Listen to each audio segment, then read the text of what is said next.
Alors, le Printemps des cimetières est un événement national qui a son origine dans le patrimoine nord-alpin.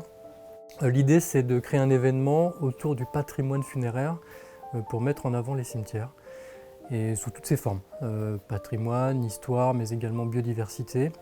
Alors, lors de cette édition 2024, il y a un thème qui a été choisi au niveau national qui concerne les femmes inhumées dans les cimetières.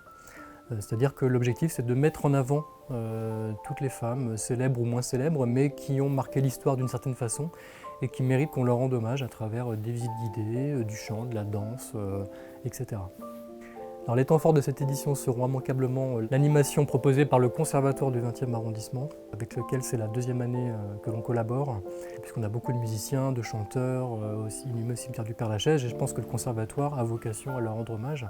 Il y aura également des temps forts avec, je pense, des visites sur la biodiversité, qui sont aujourd'hui une thématique très demandée au cimetière du Père-Lachaise. Donc on a plusieurs visites, notamment des visites animées par la LPO, que l'on connaît bien, mais également des animations proposées par des agents du cimetière.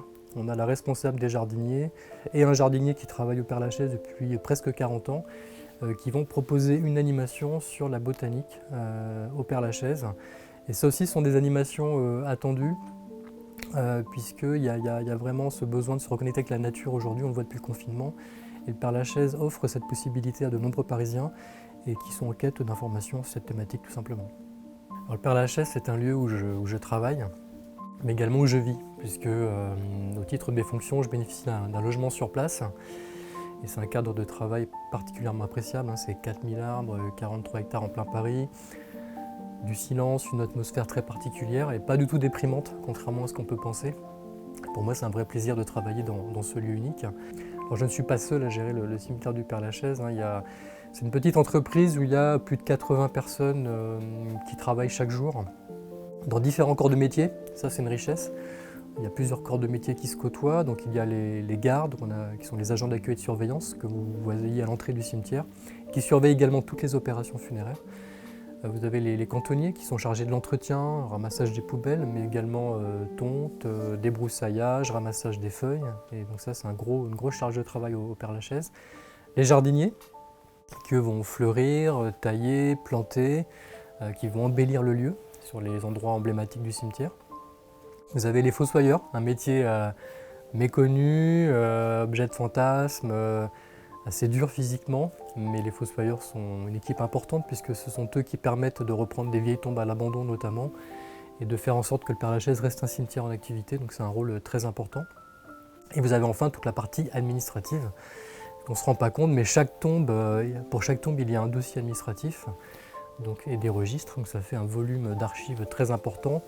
Et ces agents-là sont chargés notamment de tenir les archives, mais également d'accueillir toutes les familles qui ont des questions sur leur concession funéraire. Et au Printemps des cimetières, pour revenir à l'animation, c'est également un moyen de rendre hommage à tous ces métiers qui sont assez méconnus.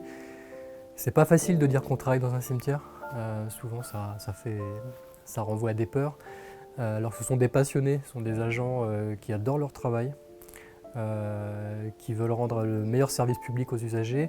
Et le Printemps des cimetières, c'est l'occasion de dialoguer, de mettre en avant leur métier, de poser des questions comment on devient fossoyeur, agent administratif, gardien dans un cimetière.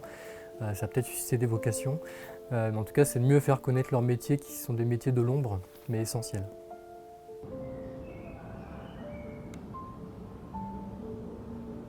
En gérant un cimetière, en mettant en œuvre la démarche zéro phyto, c'est-à-dire l'arrêt des produits phytosanitaires pour entretenir un cimetière, donc on ne met plus de pesticides depuis près de 10 ans dans les cimetières parisiens.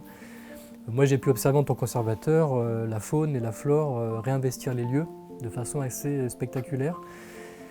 Et ça m'a fasciné et j'ai voulu montrer cette autre facette des cimetières parce que j'étais le premier surpris, je me suis dit sûrement beaucoup de personnes comme moi avaient des idées reçues. Et c'est là où j'ai voulu prendre des photos. J'avais aucune compétence en photographie animalière par exemple, donc j'ai appris sur le tas, j'ai acheté des appareils, je me suis formé. Et c'est devenu une passion petit à petit, puisque j'étais surpris de voir à quel point il peut y avoir des espèces remarquables, voire rares, dans ces cimetières parisiens qui sont des enclaves dans des tissus urbains très denses. Mais dans les cimetières que j'ai gérés, celui d'Ivry ou celui du Père-Lachaise aujourd'hui, on peut observer une quantité d'oiseaux assez phénoménale. On a plus de 60 espèces d'oiseaux observables à l'année. Et cette richesse-là, j'aime bien la photographier et la mettre en avant à travers mon compte. Et puis on a les stars des lieux, ce sont les renards depuis 2020, qui sont venus au Père-Lachaise avant le confinement, puisqu'on m'a signalé leur présence un mois avant le confinement. Et moi j'ai eu la chance et la surprise de croiser des renardeaux pendant ce premier confinement. Et là, j'ai repris des photos, beaucoup, et ça fait c'est la 5e année que je suis les renards au cimetière du Père-Lachaise. C'est un peu l'animal emblématique aujourd'hui, puisque il vit entre les tombes, et c'est ça que j'aime bien, ce contraste. La mort, la vie, ça cohabite. Pour ces animaux-là, ce ne sont pas des lieux tristes, ce sont des lieux où il y a des ressources très riches.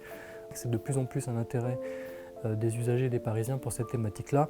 Et le printemps des cimetières, on le voit, on a un bon tiers des visites guidées consacrées à cette thématique-là et qui remportent un vif succès.